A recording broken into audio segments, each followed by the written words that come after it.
Hello दोस्तों, कैसे हैं आप? शायद आप अच्छे होंगे। दोस्तों, आज मैं आप लोग के सामने क्लास 10th का ऑब्जेक्टिव लेकर आया हूं जो आपके लिए बहुत ही ज़्यादा महत्वपूर्ण है। तो दोस्तों, इस वीडियो को पूरे अंत तक देखिएगा और समझिएगा। तो चलिए दोस्तों, मैं वीडियो को शुरू करता हूं। दोस्तों, पहला प्रश्न है आप लोग के सामने। पानी में डूबी एक उत्तल लेंस की फोकस दूरी हवा में इसकी फोकस दूरी की अपेक्षा क्या होती है? ठीक है, ऑप्शन दिया हुआ है कि अधिक होती है, कम होती है, अपरिवर्तित होती है, इनमें से कोई नहीं। तो दोस्तों, इसका राइट आंसर क्या होगा? तो ऑप्शन नंबर बी होगा, यानी कि कम होती है। दोस्तों, अगर इस चैनल पे आप नए हैं या मेरा वीडियो देख रहे हैं तो चैनल को जरूर सब्सक्राइब कर ले, साथ में बेल आइकन को जरूर दबा ले, क्योंकि हमारी आने वाले पहले नोटिफिकेशन आपके पास पहुंच सके। दोस्तों, 2 नंबर प्रश्न आप लोग के सामने है। जब CO2 गैस को पानी में घोला जाता है तो विलयन का पीएच होता है। दोस्तों, 7 से अधिक या 7 से कम, इनमें से कोई नहीं। तो दोस्तों, विलियन का पीएच मान कितना होता है CO2 गैस को पानी में जब घोला जाता है? तो इसका आंसर होगा दोस्तों ऑप्शन नंबर सी, यानी कि 7 से कम होता है। ठीक है दोस्तों, 3 नंबर प्रश्न आप लोग के सामने है कि विरंजन चूर्ण का अणु सूत्र होता है। दोस्तों, यह VVI प्रश्न है। दोस्तों, जो VVI प्रश्न है मैं उस पे MI लिख दूंगा। आप याद रखिएगा, मुंबई इंडियंस। जिसमें मैं MI लिखा या मुंबई इंडियंस लिखा तो समझ लीजिए कि वो प्रश्न जो है वो बहुत ज्यादा इंपॉर्टेंट है, तो उसे जरूर आप नोटबुक में नोट कर लीजिएगा। ठीक है दोस्तों, तो ऑप्शन दिया हुआ है CaOH2, CaOCl, CaOCl2, इनमें से कोई नहीं। तो दोस्तों, 3 का राइट आंसर क्या होगा? ऑप्शन नंबर सी, CaOCl2, यानी व्यंजन चूर्ण का अणु सूत्र होता है। ठीक है, 4 नंबर प्रश्न पे चलते हैं, देखते हैं 4 नंबर प्रश्न क्या दिया हुआ है कि 1 एमीटर का परिसर 0.3 एम्पियर है और इस एमीटर के स्केल पर डिवीजनों की संख्या 30 है, तो इस उस एमीटर की अल्प अल्प मापक होता है। क्या होता है? 100A, 10A, 0.1A, 0.01A। तो इसका ऑप्शन क्या होगा?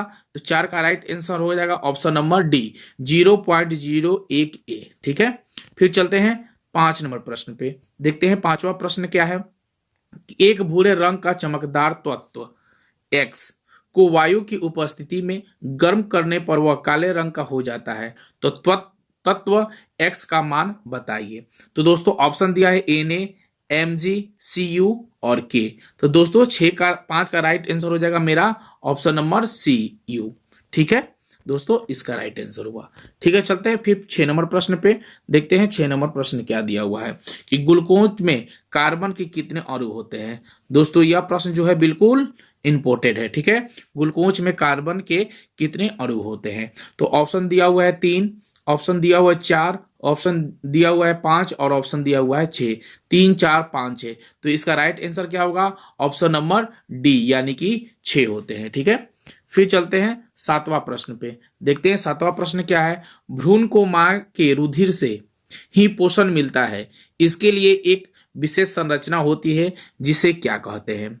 अंडवाहिका, अंडाशय, प्लेसेटा, इनमें से सभी। तो दोस्तों, 7 का राइट आंसर क्या होगा? ऑप्शन नंबर सी, यानी कि प्लेसेटा। ठीक है, 8वां प्रश्न आप लोग के सामने है कि विकास के आधार पर निम्नलिखित में से किसका शारीरिक अभिकल्प उत्तम है?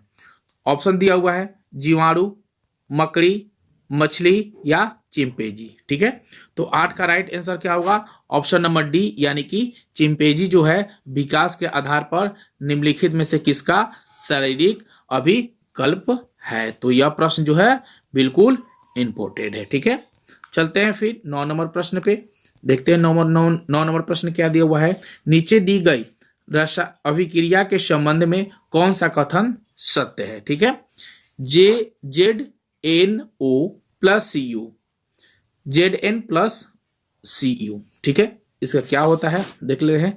कार्बन उपचयित हो रहा है या ZnO उपचयित हो रहा है, कार्बनिक उपचयित हो रहा है या कार्बन मोनोऑक्साइड उपचयित हो रहा है?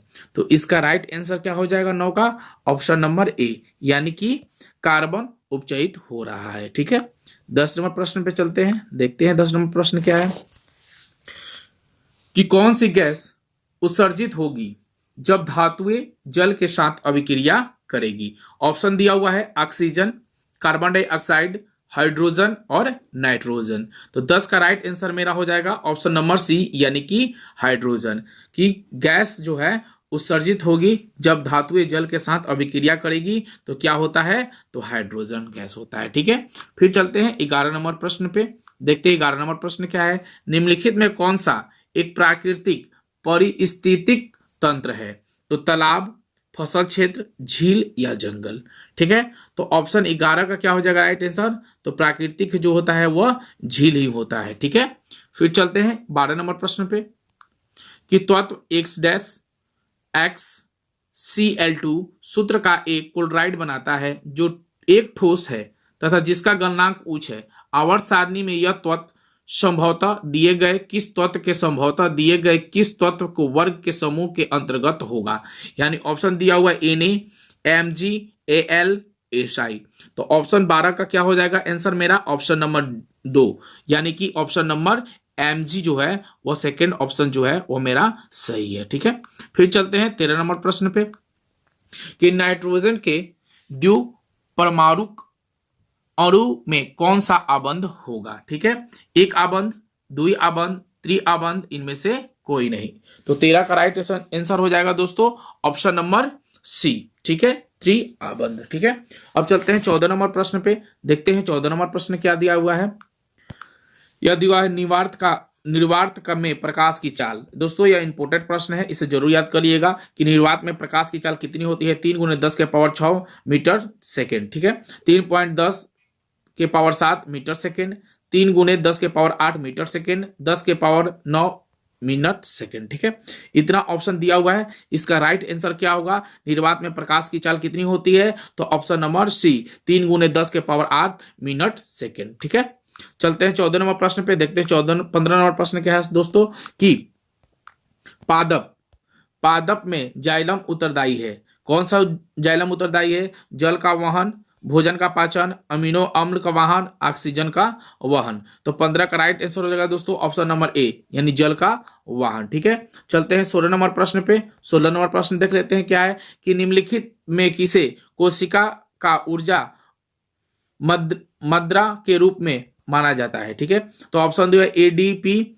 एटीपी, डीटीपी और पीडीपी। तो 16 का राइट आंसर हो जाएगा मेरा ऑप्शन नंबर बी, यानी कि एटीपी। ठीक है, 17 नंबर प्रश्न है आप लोगों के सामने कि पतियों में गैसों का आदान प्रदान कहाँ होता है। तो सीरा में होता है या रंध्र में होता है या मध्य सीरा में होता है, इनमें से कोई नहीं। तो 17 का राइट आंसर हो जाएगा ऑप्शन नंबर बी, यानी कि रंध्र में होता है। जो ये प्रश्न जो है वो इंपोर्टेंट है, इसे जरूर आप याद करिएगा। ठीक है, 18 नंबर प्रश्न पे चलते हैं। हृदय से रक्त रुधिर को संपूर्ण शरीर में पंप किया जाता है। दोस्तों यह प्रश्न बिल्कुल इंपोर्टेंट है, इसे जरूर याद कर लीजिएगा। दोस्तों फेफड़े द्वारा, निलय द्वारा, अलिंदों द्वारा, इनमें से सभी। तो 18 का राइट आंसर हो जाएगा दोस्तों ऑप्शन नंबर बी, यानी कि निलय द्वारा। ठीक है, 19 नंबर प्रश्न पे चलते हैं। देखते हैं कौन सा पादप हार्मोन पत्तियों को मुरझाने के लिए उत्तरदायी है। दोस्तों ये भी प्रश्न जो है वो इंपोर्टेंट है।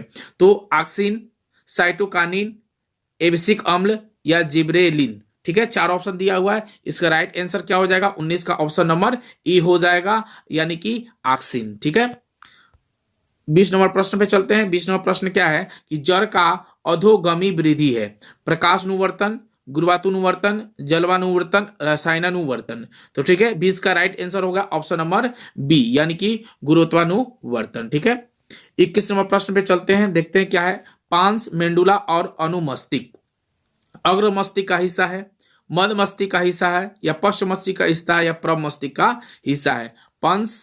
पांस, मेडुला, अनुपस्थिति। ठीक है, ये जो प्रश्न है इंपोर्टेंट है, इसे याद कर लीजिएगा। तो दोस्तों 21 का राइट आंसर हो जाएगा ऑप्शन नंबर बी, यानी कि मध्य मस्तिष्क का हिस्सा है। ठीक है, 22 नंबर प्रश्न है आपके सामने। निम्नलिखित कौन से अनैच्छिक क्रिया नहीं है। निम्नलिखित में कौन सा अनैच्छिक क्रिया नहीं है। वमन, चबाना, लाड़ आना, हृदय का धड़कना। ठीक है, तो 22 का राइट आंसर हो जाएगा ऑप्शन नंबर बी, यानी कि चबाना। ठीक है, 23 नंबर प्रश्न पे चलते हैं कि अलैंगिक जनन का मुकुलन द्वारा होता है। दोस्तों अलैंगिक जनन मुकुलन द्वारा होता है अमीबा में, ईस्ट में, प्लेजोमीडियम में यानी लेसमोनिया में। तो जिससे ऑप्शन नंबर क्या दिया हुआ है 23 का, तो ऑप्शन है ऑप्शन नंबर बी, यानी कि इष्टों के द्वारा मुकुलन द्वारा होता है।